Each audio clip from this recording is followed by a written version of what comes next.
jugement wana nde ba utiliser yango comme pièce maîtresse pour balakisa ba dommage et intérêt à imputation dommageable na action téméraire et versatoire. Dès lors que jugement les après libération, il y a évêque Mukuna pasteur et Mami Tchibola serait arrêté bakangi au Mounion. Nous avons fait démonstration et les lobazouzi balandi biso ba quitté pour la nini puisque Madame Tchibola n'a pas si apporté ma preuve aux alaki suffisante, acclamante, pour établir si et seulement si l'évêque Pascal Mukuna. Les prophètes Onésime, oyo azalaka mwana ya Mukuna ke bakanga ki na parquet ya kala mo asali 3 jours. Asali 3 jours na parquet ya. Te wala kombo tanyo na na ibora za mwana malédiction. Kombo tanyo na za mwana malédiction. Mwana ya ulo amona kabulumba tatana ko ganga ga mikolo za mwana malédiction. So bakangi c'est normal. Ngambo na mona ki na parquet ya kala. Adaï na kala. Bien sûr. À la 2 jours. Pourquoi? Shalom, shalom, bien-aimés dans les seigneurs, et bon Zambé, na bon Zambé, Lola, les offres bien-aimés dans les seigneurs. Vous êtes toujours connecté à la meilleure chaîne Nabino, la voix céleste Nzela Lola, le loto Yamé Bino na compte émission Nabino, rien que la vérité. Maître Joël Kitenge, a mémé bisoba information belé, Tomé Rosolo Anaye, bien-aimés dans les seigneurs Zawana. Bonjour Maître Joël. Bonjour Ndeko Alvin, bonjour Nabala Digno sur l'émission. Bien que la vérité est tout le monde pour la Nambala place Bazali qui met la mokondiese à la mabota na bango. Ok, merci beaucoup Maître Joël Kitenge. Bande baso la nabiso tozo kota malamoko na mozindo ya émission nabiso libération ya moko na Maître Joël. Réaction les années ne badibéri enfin badibéri.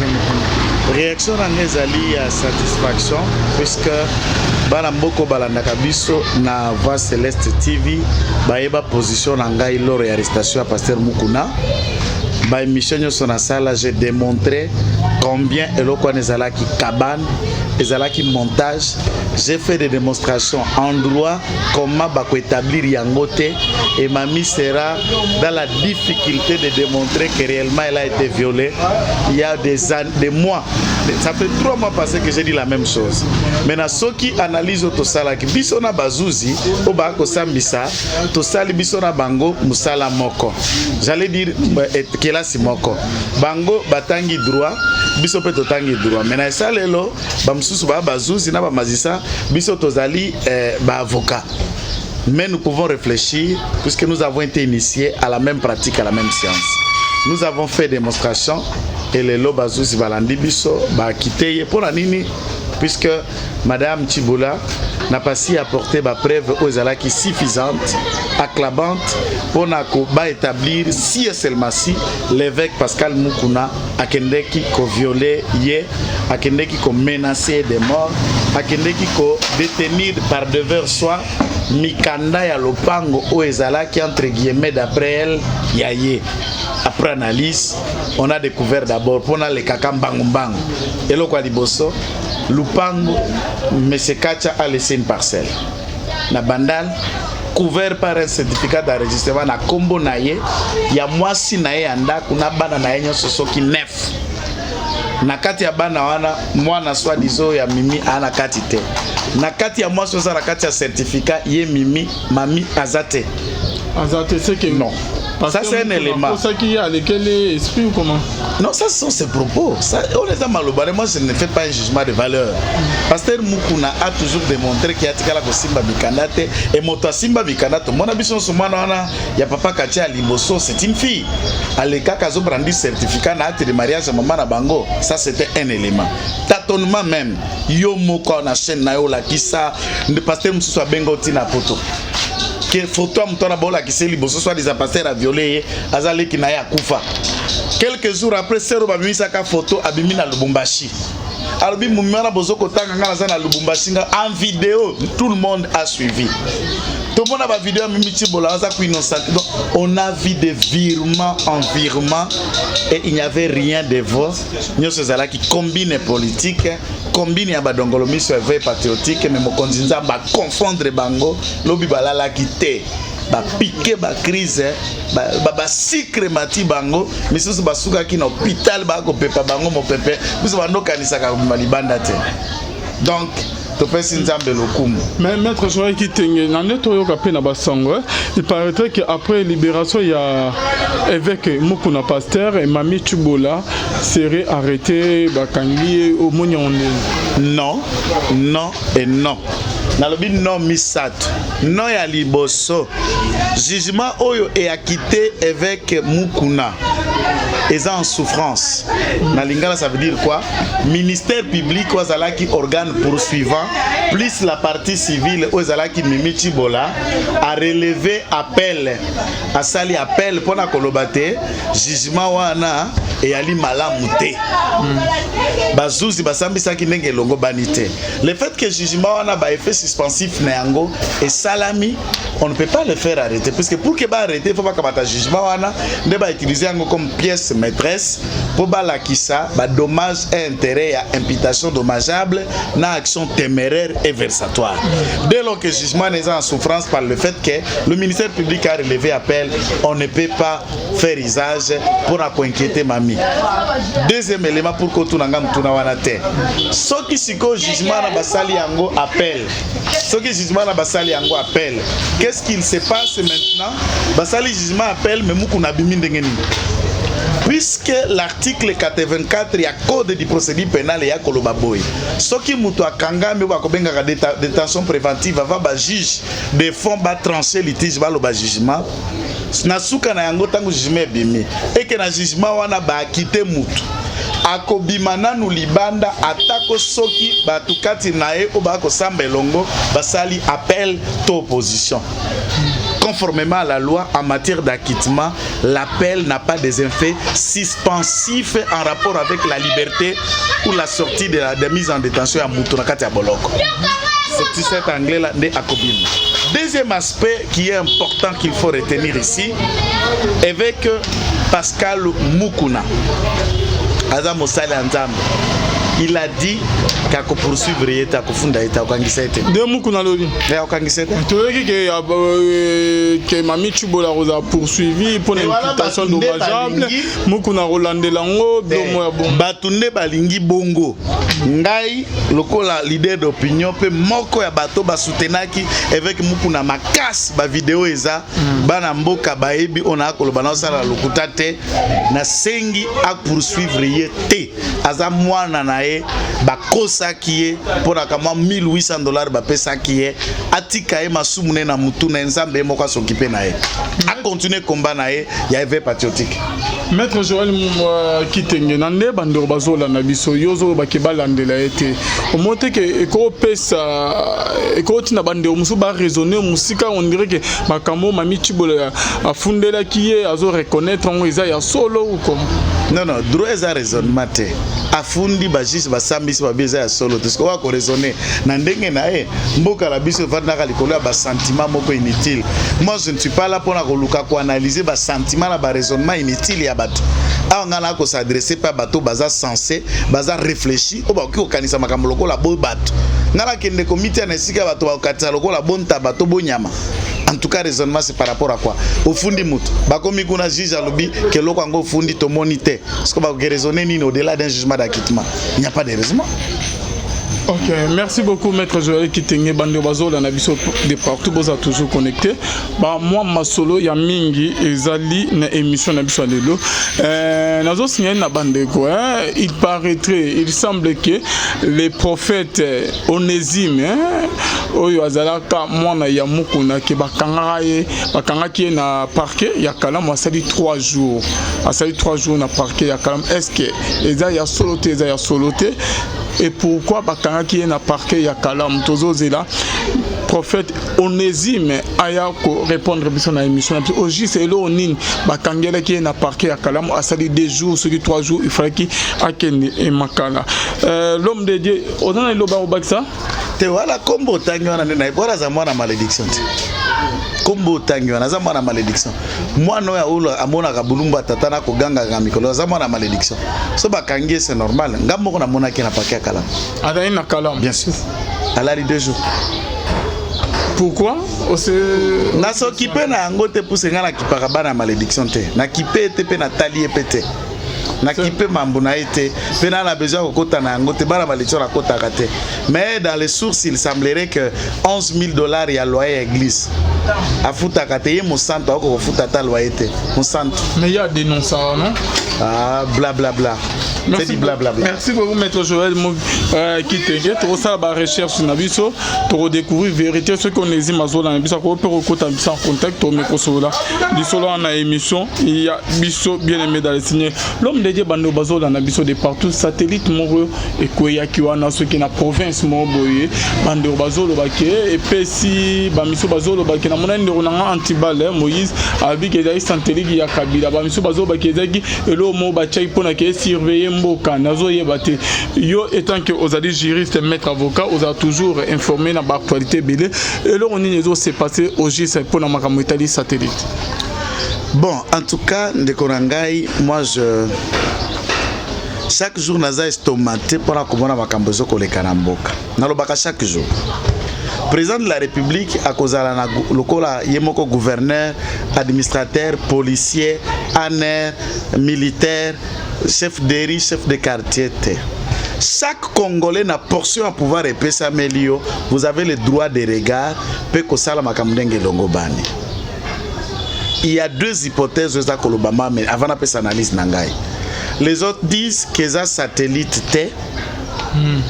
Pour l'autorité provinciale bakangien pakistanais, des Congolais qui reconnaissent que ça qui ballon. Au moins le quoi n'est pas na mpepe pour na ko capter neti ba antenne ya ko capter ba réseau téléphonique na ba réseau internet. Connexion internet si vous voulez dire qu'est-ce que vous appelez nandenge ya se ba ko benga ngo fibre optique. Nandenge ya ko pumba likolo le mot me manque ngana sali droit Makamba technique, beaucoup qu'on comprendre Boba Salaki technique. Ça c'est un élément important. Maintenant, pour loko wana et pumbwa et exercer les surfaces d'abisso congolais. Et vandi kuna likolo mbula boni. Sans aboni. Les premiers éléments disent que zali de fabrication russe.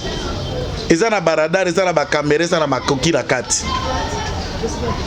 Toyebi na drone okoki ko télécharger na sina mona na Kigali drone ezokende kotika mkisi ba commander drone na Kigali drone eke kotika kisi na province pe bazo téléguider ango drone ezongi yao eke boka Christ na hôpital na province pe drone ezongi sans pilote mais commande automatique. Ah bon? Oui. Maintenant, ce qui est loko wana oyeye. L'autorité congolaise savait que banda ko survoler si des Congolais un Pakistanais disent que ça ya bango ezala ki pour banda ko émettre. Pour Mwalikolo, bazwa ki autorisation ya nani. Ba fouter la taxe ya nani. Et on a inventorié par quelle expertise et quel est le danger et le risque que cette histoire ezala yango pour la santé, pour la population environnante. Ndeko nangai. Pamba te biso kuna na est moni Ebola. Kalaming te toti comme na coronavirus et autres. Qui sait qu'on s'écraser ba pareil wana ki koyata na ba bonbonne moko viral. Tango ekwe panzani e fuli mpepe moko boy. Si masanza misato mine bomoni épidémie moko bandinga beaucoup ne bandiko ravager population. Qui c'est sa saison de point d'interrogation. Qui c'est ce que loko banaki ezalaki exploration minier. Tango zako capter na baradar ezako tala na sous-sol na biteni minéraux ni neza na zone na nzinga ya buta. Qui c'est ce que Zalaki un appareil de renseignement au bénéfice d'un pouvoir étranger? Les autorités, la ministre des Affaires étrangères, ministre de l'Intérieur et Sécurité, celui de la Défense, nous devons le savoir s'il s'agit d'un appareil du type russe. C'est clair qu'on convoque ambassadeur ici et leur faire protestation à Bisso et que des enquêtes technologiques appropriées et démontrer à quoi cette histoire servait et qu'est-ce que les risques y a santé technologique ou à venir environnant ces alina kozala. Si cette histoire peut être au bénéfice de tel ou autre politicien, ça c'est très tôt. Ngai na banalise na ngana linga ko conclure te bizarro ces satellites ya Kingani ya Songolo. Moi je ne vois pas en cas on a enquêté et les enquêtes ont relié qui. Ah tout ça ko projeter banalise, je ne sais pas ici ko collé au satellite o ya Kingani non. Ça ce n'est pas mon point de vue. Nous voulons que les enquêtes montrent et que nous sachions quel est le danger. que cette histoire peut laisser les lots ou à long terme, même dans la population. Merci beaucoup, Maître Joël Kitenge. Tokoti le solo, il y a Papa Nabiso Kamere, il y a Dali gravement malade, Azo Senga liberté provisoire, à que nous avons soin. Ok, et Sengeli pour la santé, mais Bajij, Bazobo, Yakopé, c'est liberté provisoire en Yomonyon. Bon, Bajij Bazar a raison, Nabango, Basali, pour que Bapé sa liberté provisoire. Je ne sais pas quelles sont les raisons qui ont motivé Bajij. Il faut aussi reconnaître que du point de vue des droits, liberté provisoire, on peut accorder à un détenu. Peu importe le niveau, on peut accorder. Ceux qui bazouzi, trouver que c'est important, que c'est nécessaire, ils peuvent le faire. Maintenant, la décision à bazouzi, motiver suffisamment par une décision de justice. Comment va couper cette liberté provisoire? Peut-être être en liberté à confiancer négativement cours à procès naé et les juges ne veulent pas tomber dans l'influence politique et autres. C'est aussi pour sa sécurité, à l'abri de beaucoup de réalités. C'est très important. Et voilà pourquoi Tozako Luka Kolobana Bango était pour Azala en bonne santé, Asamba Malam. Pour ça, Malam de permettre un droit à défense, Azala Bafouete, payer, Akokako se défendre comme il se doit, n'abavocat naé, mais également l'État congolais a perdu 57 millions de dollars naété, oyena Jamal bakende ko kamata yango, na libenga ya l'État, na misala oyo ebani na mutuna makolote ndenge suka, bana mboka nso balanda procès wana, peto ebi ndenge kendaka.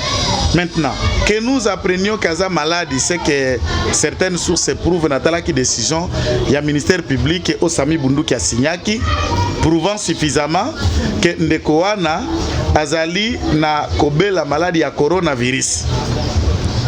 Pour des raisons à protéger les prisonniers, on ne peut que l'évacuer côté na pembeni pour que la contaminer. Et à ce stade, on l'a pris une prise en charge appropriée et me mis dans le centre Nganda. Nous encourageons ça, c'est une bonne chose. Balanda soigné normalement et peut répondre devant la justice dans l'instance d'appel naturellement pour que les Congolais bakokapé ko mission na bango bakozela yena ndeko Jamal nandeko Moïma bazongisa yango. Mais maître je na bande bazolanda biso so lolo que net que li kamamo y a des Victor Kamere au moins que beaucoup endosser ba responsabilité. Maître Joël, mieux vaut que pour vous que poser là, soit que à la crise dans l'hôpital, soit que le loi couvre parce que Boboya repère sa liberté provisoire pour qu'il y ait une collaboration et Sengeli Maître Joël. Alors, toi, tu as déjà une idée de combien de Congolais qui meurent tous les jours ici? Et tous les Congolais, dans la côte à prison, j'ai dit ça devant la caméra. Tous les jours pendant que j'étais à Makala, on sortait 5 à 10 corps. Pour aller, bien sûr, pour aller enterrer, qui meurent de malnutrition, de maladies, dans des conditions, il y a des tensions où ils allaient compliquées, complexes. Tous ces Congolais qui meurent là n'ont pas de droits. Et vous pensez que Kakaye pour Azali Mokambia politique, Azalak était le cabinet chef de l'État, il a déjà été élu, il a déjà occupé des postes et ça fait de lui super Congolais et les autres Congolais peuvent mourir et ça ne pose pas un problème. Kuna na kati ya boloko ba colonel Alamba bakufate et Congo Asamba ba général Patrick Kiyav bakufate. Je suis en train de vous dire, c'est comme si vous pensez que la mort de quelqu'un c'est un événement important, heureux ou malheureux. Non, ça n'a jamais été ni un événement heureux ni malheureux la mort de quelqu'un, mais ça fait partie de la vie humaine. Mais souhait nangai Akoufate. Ça c'est mon souhait personnel. Akoufate va soigner tel qui se doit. Mais ce qui peut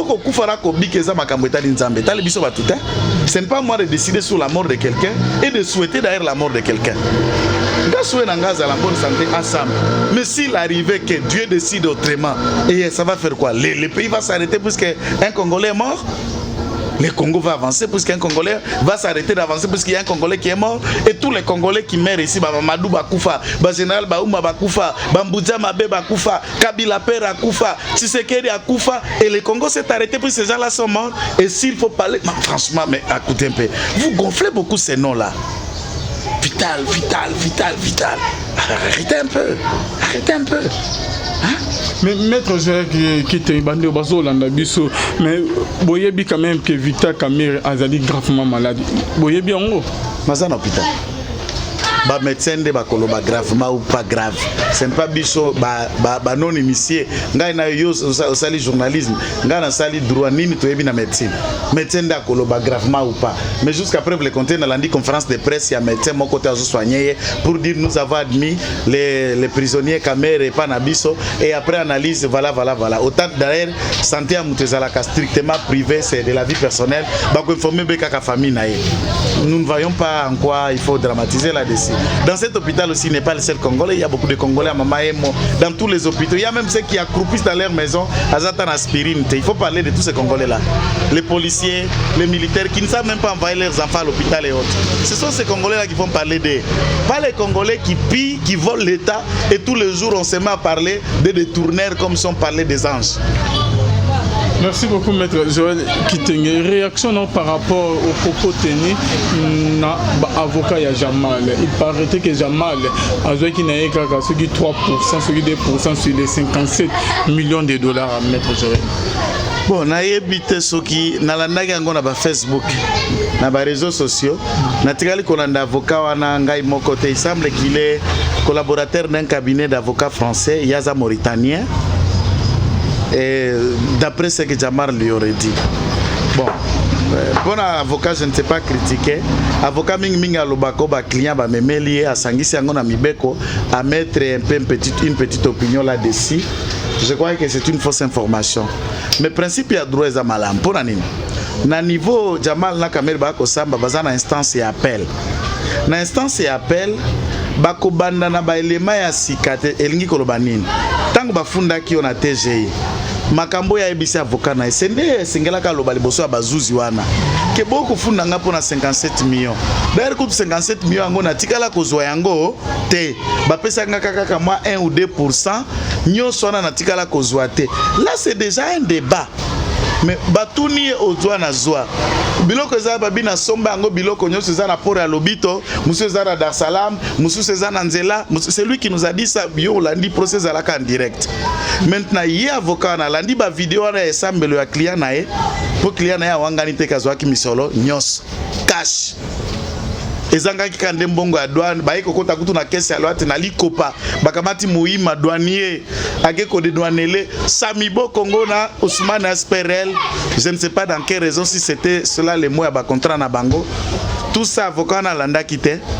Bon, moi je crois que c'est de la poudre aux yeux.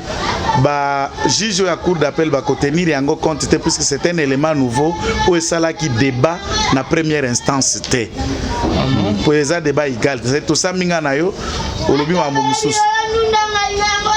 Tokomi kuna na degré d'appel olobi makambo mususu eza lokola okomi ko bongo la maloba bazuzi ba tenir ba contradiction wana ba côté les melasco na côté ni. D'ailleurs c'est très risquant pour lui. Il y a que changer ma version tout le temps. Peut-être qu'il a été manipulé par caméra que le babo problème exact yo le bara bongo bilo ya bon to robimano. Mais c'est trop tard. Il a été manipulé par caméra. Il y a une prison qui le condamne. Il y a un jugement qui le condamne. Là, c'est trop tard. Nakoko Yazali place en tout cas pour Naël, il y a donc ce gros qui ressemble à faux la vérité. Vérité na oyo yebi, na oyo yebi te ko inventé te. Ko inventé te. Bazuzi bakota la côté ali na raison d'état de droit. Koto za na mbeba bakopese tout koto na raison bakoloba balongisone balongisima na mboka mukuna. C'est ça le débat. Nous souhaiterions bien que les juges fassent ce qu'ils doivent faire de droit, ba apprécier pe bako sa sentence ou ekokoka ndenge sengeli na mibeko ndenge bakopesa ka mutu etu musoka sali mbeba songolo pakala. Olobi ke balongisi mwana mboka Pascal Mokuna mais balobi ke kobimana ebo esili prison en ezaki a plus de 3 mois ba kanisa munora oloba su makamwa kabila te ate ya mi maître Joël Kitenge.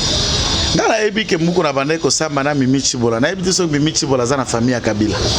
Mimi Chibola za famille ya Kabila te. Bango famille ya Kabila et pourtant qui est plein tout monde qui maman moi les gars wana non. Oh, là c'est de la poudre aux yeux. OK. C'est de la poudre aux yeux. C'est de la poudre aux yeux plein to ana ba ko kende kopesa et ko ça la paix et l'autre côté. Akokoba komba na ye ta ko banga l'autre côté. C'est resté dans l'optique que Kabila na libota na biologique bazali bana mboka. Est-ce que en tant que mwana mboka ils ont plus de droits que notre mwana mboka muku na tonga toyo? du point de vue de la congolité, qui est le plus grand Congolais qu'un autre? Gestion la responsabilité politique et que ça va tout faire. Soki oza ministre, soki oza la responsabilité songolo, soki oza la mandat songolo, ça fait de toi le plus congolais qu'un autre. Non. C'est juste vous êtes en train de présider la gestion, il y a patrimoine commun à Banamboka, mais ça ne change à rien que tu es un Congolais comme un autre. Les droits que prétendent que Zalanango n'est pas Zanayango, le pouvoir que tu prétends peut-être que Zalanayango n'est pas Zanayango lobby, il faut que les gens pensent de Korangai. Tout ça en Afrique. Toi là qui es le président Moko a défié la communauté internationale Makasi, président de Burundi. Ça fait qu'on n'en parle plus, hein. On l'a enterré, le siècle Kurundinza est parti comme une blague. Hein? Nous avions les tout-puissants CCC comme Mobutu Kukungwendu Wazabanga, les léopards d'Isaïr. De tristes mémoires, il n'est plus là. Nous avions B52 Mukongwanzo kwa Banga Kelo kwa Mututepe Mutute. Bakanga Balemba Metiseka de Gala lui-même. Soka Lobino etikali non. Mabele liya kapondute, les lois na mabele. Donc il faut que les gens, au via au bako kanisa, soka za puissance, intouchable, tout le monde a réfléchi que tu n'es qu'un être humain. Si tu n'es pas été touché aujourd'hui, il y a toujours la possibilité de te toucher d'une manière ou d'autre. Les lois changent, les lois sont révisables, les lois sont adaptables. Et il y a toujours un moyen que tu sois inquiété. Attention, il faut que tout le monde prenne attention, je vous dis. Merci beaucoup, Maître Joël Kitenge. Merci à Arnaud Kamane qui est derrière la caméra. Toujours qui est petit à petit. Na Souka, il y a une émission de Maître Joël Kitenge. Bande Kobazo, la Nabiso Maître Joël Kitenge. Yo omoneli makamondeni na mboranande makamozo kendele Maître Joël Kitenge. Comment il s'appelle notre Martin Fayoulou na poto adani na maloba muso akomi na kin alobi ke sur ceux qui 57 millions balobi na bino les abongote et dit 100 millions de ebungaki et kenaki na makamo ya 100 jours le lobani noko loba. Bon, c'est naturel, hein. Aza quand même député national, bavotaka na Lukunga awa volontiers aboya ko siéger atikela ebonga epande kona ya moi si le parti a toujours un représentant au parlement. C'est une analyse où il est engagé qu'il est. S'il a des éléments de preuve à démontrer, ça n'engage que lui. Tout comme l'autre député national, ex-premier ministre Modisto, qui sont rentrés liboso à la base Nabango respective, au Bavota Bango le député. Donc je ne vais pas attendre ça puisque ce sont des déjà dit. Mais ceux qui basala qui 100 millions de dollars de bungaki, c'est clair. Maintenant, ceux qui babandina nos enquêtes, bakangina nos boba ibaki 57. C'est-à-dire nous sommes dans la bonne voie. En quoi ça fâche? Yetango azalaka na Ecofin 12 ans dans l'Assemblée provinciale ya ville ya Kinshasa, Kimbuta gouverneur pendant 12 ans. Yenda zalaka kotala makambo etali misolo ya Kinshasa.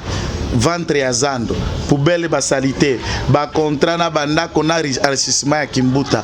Est-ce que Martin Fayoulou a déjà eu à dénoncer que ça la motion contre Kimbuta ta une phrase?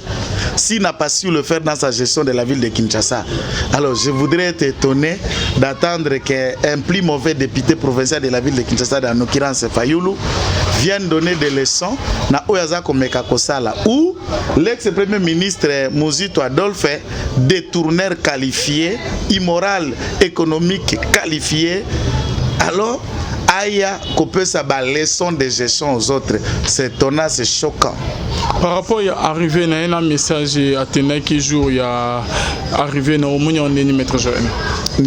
Rien de nouveau. Il a dit tout ce qu'il a toujours dit naturel. Rien de nouveau. Il n'y a rien de nouveau. Il n'a pas changé. À part de tout Ramoni a bini mingite puisque tout mais ça n'a pas de danse nae. Ramoni a bini mingite n'enga no bina kala. C'est la différence entre ma bina kala na ma bina wa e ango turo. Mais toujours quand la fois passée que non, abana ko c'est un keba comme travailler na fati mais neni a commission malobe changer parce que na musika abana ko tenir ba popo musu mettant comme na capitaine maloba pe lusu c'est changer au moyen ndeni. Non, non, le pays a besoin des opposants. Et en tant que tel, il est en train de faire un bon rôle d'un opposant. Mais néanmoins, il doit être rationnel. Il faut y Bazako Landa Nini, Azako poursuivre Nini. Les élections à venir, et qu'on a très très ouvert et très dire. akozwa cadeau ya Katumbi te, akozwa cadeau ya Mbemba te, na ndimite. Akozwa cadeau na biso na caste ni cadeau ya FCCT. Il doit chercher à faire un combat idéologiquement clair. Alors, il faut restructurer le quoi pour poursuivre. Vérité des urnes, combat nini. Parce que quand j'ai entendu son discours, j'avais du mal à comprendre la lingi nini, azoloba nini. C'est juste quand Katikana loba maebe lo kwa kolobate. Mais c'est comme si que la mouke kopanza na maître jeune ndenge ozoloba ke non a collègue. Bon, à ce que je sache, la mouke zala qui coordonnait la rotation, oya kambi la mouka, oya kambi la mouka, oya kambi la mouka. Pendant cette période, mokambi la mouke zalima na mboka Adolphe Muzito. Eza bongo te? Na musanzo ezo ya zako pesa flambeau pa mwana mboka Martin Fayulu. Skoyo bayebi ke mokonzi na bango mokambi la mouka za. Yo talaki na image wana Mbemba kendeki. Talaki na image wana Katumbi yaki. Omonaki ba pro Mbemba, omonaki ba pro Katumbi, omonaki ba pro ya parti ya Matungulu. Il n'y a que la base respective à la député Mibalouana, député Martin Fayulu, député Muzito de Bazaraki. Ça vous dit Mbemba ya Kinshasa non? Bazaï Bazana Kinshasa. Batu ya Katumbi, Francis Kalombo et les autres sont à Kinshasa. Omonaki bango. Donc ça ne peut pas vous dire ce que Matanga no komonate. Mais il fallait que y ait un bande de côté. Yo so mona soki biso tozoki ne yamba mokonzi ya cash soki par exemple toke ko yamba président de la République ou Kabunda tout ça okomona bato bazangi toke ndaka ba parti nyoso na ba représentation nyoso tango zo mona bongo mona kezani mona basi ba benda na kakala. Merci beaucoup, Maître Joël Kitenge. C'est la fin de notre émission. Au petit message, nous Yasuka, parce que nous avons la deuxième émission, nous tourné tout à l'heure là. Au petit message, Yasuka, na oignon tout, tolobi na émission à l'élo, Maître Joël Kitenge. Bandeko mboka ezakaka moko, toza peuple moko, toza la mokonzi moko, mais pas si ezali. Poto longa na pas si ezolunga bakanisi ya mutu nyonso. Koleka na biso netandoike toyaka pona kolakisa bino ke boyebi te biso nde toyebi te toyaka koloba mukio biso pe toyebi mbala musubino bokolanda biso kuna boyebi mingi koleka. C'est en toute humilité que nous essayons d'analyser d'après nous, d'après ignorance ya biso, d'après maele mukio biso tozana yango par rapport à maele bele bino botondi na yango. Nzamba pambola bino lokola bokolanda biso moi place toko sala ba émission ba conditions ezali appropriété. Wa koleka bwema tembele koko lipa toza en pleine ville de Kinshasa soki botie biso maboko tokolongo na makamboya tokozwa un grand studio, un grand bureau et nous avons mis tout le matériel nécessaire pour tout ça la ba émission très approprié ndenge sale makana mokili. Nzamba pambola bino tang boko sepela kobenga na ba numéro ya chaîne kobenga pe ko bongisa ndenge ya kosunga musala oyo chaîne oyo ekende musika. Que le Seigneur vous bénisse. Beaucoup au contacter au Bakoluka Kosora Nabiso na numéro plus 243 99 119 34 33 plus 243 99 119 34 33. Merci. Merci beaucoup, Maître Joël Kitenge. Je crois que le message est le qui na bande union tout bazo la nabiso toza na poste ya rejoindre plateau et retravailler dans de bonnes conditions pour contacter biso continuer biso mo $1 de $5 na bino et que ça la biso vraiment bien marqué pour na cause place siège il y a chaîne na bino la voix céleste et scanner to comme ça ba émission na ba bonnes conditions na plateau bien aimé dans les saints. Merci na bino tout bolanda biso merci na filomu ko ya motema ya bivens de homo depuis Londres na maman Gisèle Lukelo Motema Papa Emmanuel à Boston, les frères Papi Kongé na depuis Champ des Fonds et sans oublier na Papa Nabiso l'homme de Dieu, l'homme puissant, pasteur Fezami à la bouche autorisée de l'Éternel depuis Zurich, Nzambe à Lola à mon abino Bonzambe na Bonzambe les mains ne triomphent jamais. Yes les Mosukis. On se retrouve à la prochaine. Bye.